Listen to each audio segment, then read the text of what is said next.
Do you think any of the voice actors in this game thought that they were destined for greatness?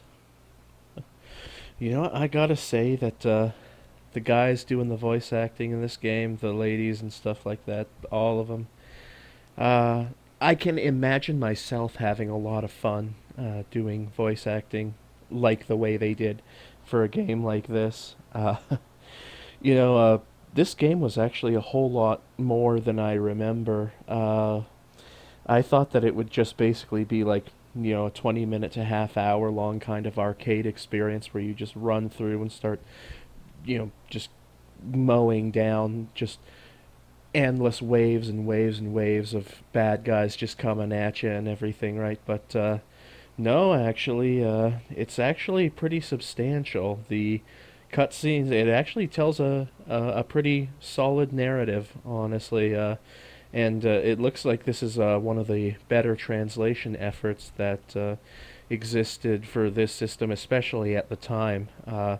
Well, given the absurdity of the voice acting, like especially the guys that you randomly run into in the course of the levels, the little mini bosses and stuff like that. And, they had like maybe three guys and one lady doing the voice of like a dozen characters and stuff like that. So you're going to hear the same guy and the same girl over and over and over again. And it's funny. The guy who did the voice for the Asian dude, he's like, "Rary, Raren, rah rah rah rah rah. I am Sharon Ray," and I'm just like, damn, this was the world. I was alive, very young, but alive at this point, and that was seen by a company trying to make a product to appeal to its consumers, and they said, you know what? Yeah, that works. That's great. We like that. Am I outrunning that bullet there? That's pretty awesome. And then it's like, huh? I wonder what.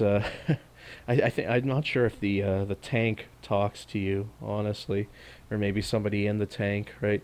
Um, I think at one point I was trying to read those messages there, and then it transitioned into the next scene before I was done, and then I thought, huh, maybe I should review it after I'm finished playing the game, and I'll watch the video over. And then I thought, well, and I only thought this much later in the game. I thought, huh, I actually could have just used the rewind feature, and I never have a problem with doing that or showing it in the terms of footage, right? Like as I said, all its warts. If I do something goofy during gameplay, as long as it doesn't breach any privacy or anything like that, I'll just say, you know what, that's what happened during gameplay, especially in Final Zone 2 with those massive graphical glitches and everything like that. So, this game kind of reminds me of Nom 1975. I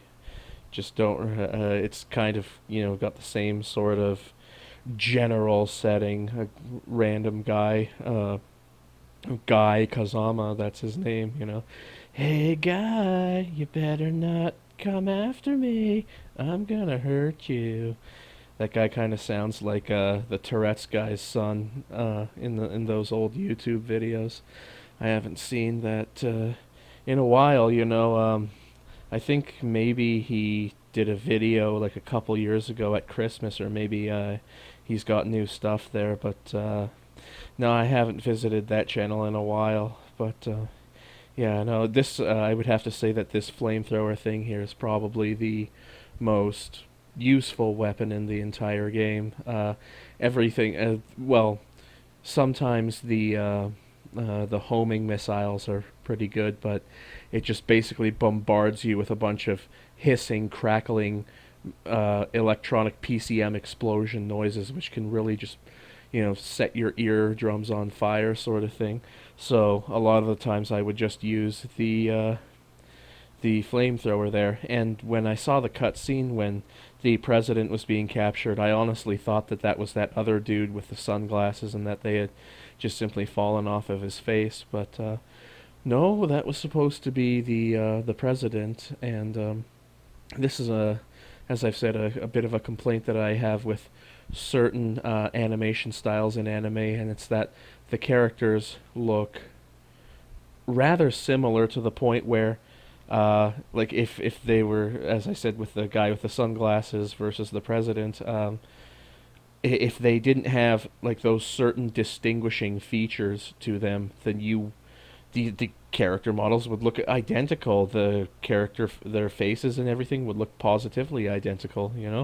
Like because as you can see, Guy Kazama looks different from there. And then I thought, who was that guy there? Like, is Guy Kazama having like a memory or something? Is he like reminiscing about something? But no, I guess that's a guy that you're supposed to save there, and he gives you information or something. They could have added a few more cutscenes. I mean, it's like it is a CD game, right? But I mean, I guess we should be uh, quote unquote thankful for what we get given the subject matter of this game. And uh, all of the guys, no matter how you hit them, like whether it's with bullets or flamethrower or grenades or homing missiles, they all die in the same sort of spinning motion or something like that. Like I don't believe there's any blood or anything, and there's that big ol' "I'm gonna burn you with these flames" kind of guy. I'm just like, who literally wrote this, right? Like there was no way that was a direct translation from what the Japanese writers had them make. Yeah, but I would say that the game, as I said, the game is pretty substantial given what it's made of and what you do in it. It's basically just drag your character across the screen, up, down, left, right, diagonally, and just keep on killing the same endless waves of guys over and over and over again, run into an end of level boss, and that would be the end of it. So, part of the way through the game, I really felt myself kind of wishing that the game would be over. At some point here, I think it's already past it, but or fuck, I think I'm confusing myself with Final Zone 2. I mean, because I was thinking like, did I play through the same level twice and use a different character? And I'm just like, fuck, no, that was Final Zone 2. Because I mean, it's like the games are essentially almost like really really similar. I didn't want to repeat the term identical again. I tried to add a little bit of shall we say variety to my vernacular, although I don't always succeed, and I'm very likely to fail at that sort of thing. But yeah, no, I'm just dragging my character from left to right, making sure that there's no secret areas or anything like that. Yeah, I don't think that this game is that detailed and that sort of thing. I'm assuming that these are probably rice paddy fields or rice fields. Um, and it's like, I just like it. You just burn this guy with your flamethrower and launch missiles at him. And it'd be nice if they had a, a health gauge or something like that, just to let you know what was going on. Because, I mean, you have a health gauge, and I'm not sure what the class, like, I mean, maybe it's just your final score and stuff like that, just bragging rights, but I don't think it changes the ending at all. Um, so yeah, no, I think that there were a few glitches in Beetle PCE Fast when playing this game, because I think I had to I had to actually change the emulator from Beetle PCE Fast to Beetle PCE Regular at the end of the final level, just before the ending cutscene, because in Beetle PCE Fast it would freeze, and then you wouldn't be able to see the positively unforgettable cutscene that ends it all. And like, what is that? Like, those orange dudes there, like, what are they? Like, are they like just random miners? Like, are they innocent? Like, have I been just slaughtering them like wantonly for no reason? Like, I can see that I've left a few of them, but it's like, your weapons just didn't seem to affect them, right? Like, sometimes they would, sometimes they wouldn't. Sometimes like I would need to use the homing missiles, and then in order for them to strike those orange guys, I would have to stand on top of them, essentially. So I don't know what that was all about, but so like at this point in the game, I thought it's like, oh man, it's probably winding down at this point. But then I thought, are they really gonna make us kill all those four different guys, and who's gonna be the last one? And I'm just like, well, yep, yep, that's what they did, over and over and over again, just slightly different settings and everything. I would say that the color use in this game isn't as good as I thought it would be. Like, there's a lot of puke green and brownish red and gray in this. Yeah, and this was a pretty fast level here. It's like you had to fight three bad guys to get to this Asian dude here, and one of the guys, he's like this weird claw dude who like hops around and stuff. Uh, his little recording is just music, right? So I was confused at that. I was like, huh, was there like a dropped audio track or something like that? Because it was just music when you saw him. So I don't know. Maybe he's just a musical kind of guy, right? But yeah, no, I would say that I like this kind of anime style a lot better than say like Dragon Ball Z. Like, while characters by Akira Toriyama, they do have a bit of variation. Like Krillin looks entirely different from Piccolo, from Raditz and stuff like that. But I find myself getting confused as to whether I'm watching Gohan, Goku, or Goten, or if that's even a character there. Right, as I said, it's like if they didn't have different colored hair or some distinguishing feature like a facial scar, then you wouldn't know what the hell was going on, or who the character was.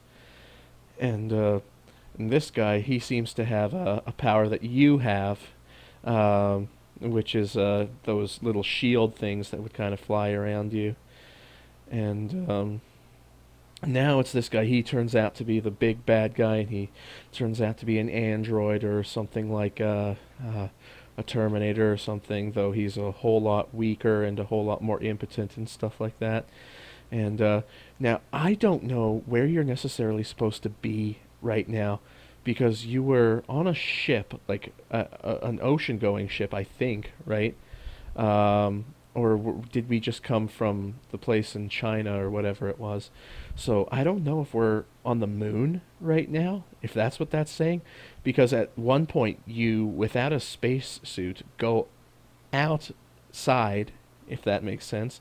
Because I mean, in order to get a rocket that goes somewhere, like to a spaceship. So I don't know if you're just in like the salt flats in Utah, which is why it looks all white and gray and barren and stuff like that. But like, I never saw you. As far as I know, the cutscene didn't discuss like getting into a spaceship and going into the moon, and going to the moon and stuff like that. So that was kind of confusing there.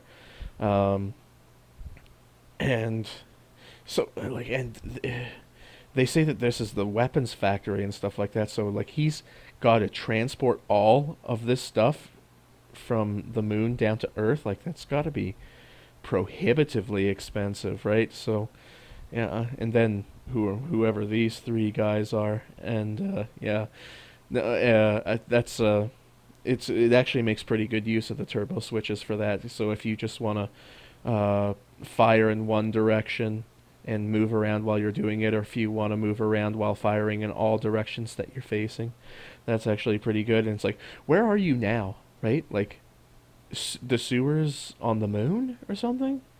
Like, and there's a dragon there? Like, that's really, really weird. And then there's up painted on the wall, whatever that means, right? This battle was kind of a pain in the ass, because yeah, it just took a while and everything. I kind of like these one and done sort of video games, one video and done video games, to be over before they start grading, but I'm it's definitely probably one of the, although very difficult, probably one of the better games made for the system. Very well, the mechanics. See, look at where are you? Where are you right now? Like the sky looked like it was blue and everything, and then you're above this what I assume again to be the moon. Like, is that what it is? Like, I don't know. Like, when did you go from Earth to the moon, right? Like it's this is just weird, right? I mean, you get on two spaceships. It's like, why didn't you just go to the main spaceship anyways, or did you just have to pad the game out for longer, right? Um, See, now you're killing him and everything, and but yeah, oh yeah, you did it, woohoo, yeah. And he's like, yeah, yeah, I'm dead. God damn it, you know. But yeah, and it's crappy that they made the blood green and stuff like that. And I thought it was cool that you could destroy, like mutilate his android corpse. I thought that was pretty funny. So as we're getting to the end here, this is where the glitch started, right? I mean, you're on this elevator sort of thing, and I've got cheats running absolutely, right? No other way that I would play it. Um, and so at this point, like you're fighting this whatever it is. I'll just call it Mother Brain as if it's from Phantasy Star. But it freezes. The entire game hard freezes after this, right? And then, I had to use save states and transfer it. I had to reset the core association to a different emulator in order to get this to work, right? So you see, look, they didn't even put their last names in it because they were probably either so ashamed or uh, they just didn't really care enough. This is just a blemish on their careers, right? They didn't really think that anything would come of it, but this game, along with like Final Zone 2 and the two Valis American releases, have risen to almost legendary infamy for terrible voice acting, which it gets the job done, right? Just like if I may be so overconfident to say that these rambles get the job done. So as I'm saying, oh geez, we're getting to the end of it here. So I guess that's all I have to say about Last Alert. And see you later, guys. Skwatter out. Peace.